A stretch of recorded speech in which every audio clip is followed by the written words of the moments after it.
is Jennifer and today I'm at Balance House and I'm interviewing a suffragette. Look. Please can you tell us who the suffragettes were? Well, the meaning of the word suffrage is the right to vote. So the suffragettes were seeking the right to vote for women, as it had always ever been the privilege of men. Why weren't women allowed to vote? Well, there was a view at the time that women's place was in the home. That there was a domestic sphere, so they looked after the home and their children, and then there was a public sphere, and that was public affairs like elections, voting, and it was seen that that was something that only men could do. Did women want to do this? Well, oddly enough, not every woman wanted the right to vote. Some of them, even Queen Victoria herself, who was the head of state and she was involved with lots of political activities. She met her Prime Minister once a week, for example. She was afraid that the actual family would be broken up if women had the right to vote. After all, if women were out of the house, then there were men having to do the washing and feeding the babies. You know, the sky might fall in. How come when women did get the vote, only some of them could?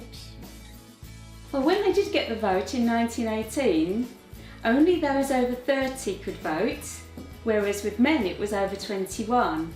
And also there was a property qualification.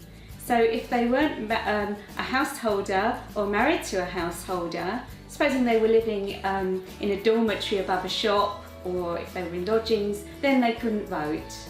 What did the women do to get their voice heard? Well, they had to do lots of things because this campaign had been going on for many years, and although there were promises made, the actual granting of the vote never happened. So there were two main groups. One was the suffragists, and they were led by Millicent Fawcett, and they were sort of conventional campaigners. They did speeches, marches, lobbying MPs. But the other group that we know as the suffragettes, they were led by Emmeline Pankhurst and her daughters. They were a bit impatient with these conventional methods, and they did things that were often against the law. And Emmeline Pankhurst's motto was deeds, not words. She was fed up with hearing speeches, people making promises. And it was she and her group who invented this sash, and the colours, purple for dignity, white for purity, green, hope for the future. They had a magazine. Really, no one could ignore the campaign when they had got going. Thank you for your time.